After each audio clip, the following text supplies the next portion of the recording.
মাছের মাথা দিয়ে লাউ ঘন্ট, লাউ চিংড়ি, বড়ি দিয়ে লাউ ঘন্ট, লাউ চচ্চড়ি কিংবা ডালে লাউ, লাউয়ের শুক্তো, লাউ দিয়ে তো অনেক কিছুই খেয়েছো, কিন্তু কখনো লাউয়ের খোসা কি খেয়েছো? বন্ধুরা, লাউয়ের খোসা দিয়েও কিন্তু চমৎকার রেসিপি তৈরি করা যায়। আমি যেদিন লাউয়ের এই রেসিপিটি ট্রাই করেছিলাম সেদিন বাড়ির সবাই চেটে পুটে খেয়েছিল। আর তারপর থেকেই লাউ আনলেই এই আবদার সকলেরই থাকে, লাউয়ের খোসাগুলি যেন ফেলে দিও না, ওটা দিয়ে বাটা করো কেমন। নমস্কার বন্ধুরা, ওয়েস্ট বেঙ্গলের একটি ছোট্ট শহর জলপাইগুড়ি থেকে আমি মৌমিতা আবারও হাজির হয়েছি একদম নতুনত্ব একটি রেসিপি নিয়ে, লাউয়ের খোসা বাটা। আশা করি তোমাদের খুবই ভালো লাগবে। আমি এখানে নিয়েছি একটি বেশ বড় সাইজের রসুন খোসা ছাড়িয়ে, আর নিয়েছি 6টি কাঁচা লঙ্কা, আর এদিকে নিয়েছি হাফ টেবিল স্পুন কালো জিরে, 2টি শুকনো লঙ্কা।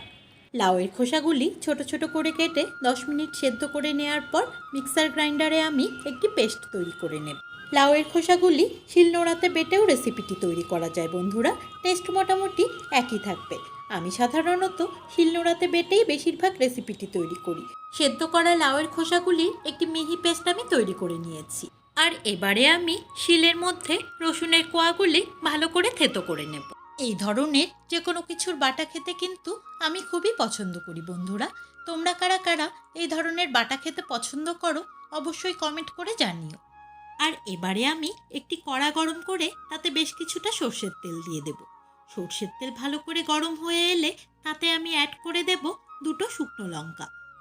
শুকনো লঙ্কাগুলি আমি নেড়েচেড়ে ভালো করে লাল লাল করে ভেজে নেব। তারপর আমি এতে অ্যাড করে দেব হাফ টেবিল স্পুন কালো জিরে। কালো জিরেগুলিও যখন চড়বড় করে ফুটে উঠবে তখন আমি এতে অ্যাড করে দেব থেতো করে রাখা রসুন কুচি। রসুনগুলিও আমাকে ভালো করে লাল হওয়া পর্যন্ত অপেক্ষা করতে হবে।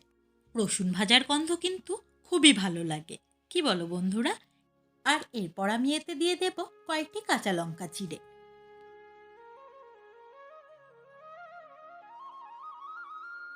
রসুন ও কাঁচা লঙ্কা আমার খুব সুন্দর মতো ভাজা হয়ে গেছে।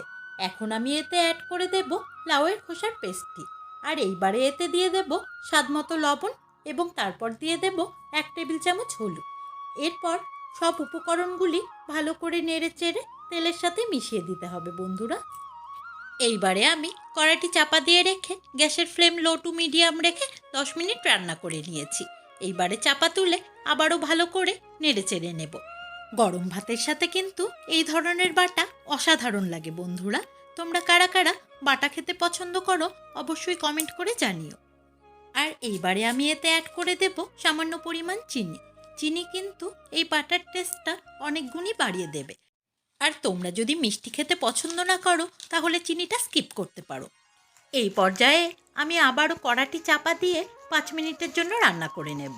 এরপর চাপা তুলে 2-3 মিনিট ভালো করে নাড়াচাড়া করে রান্না করে নিলেই রেসিপিটির জল একদম শুকিয়ে যাবে।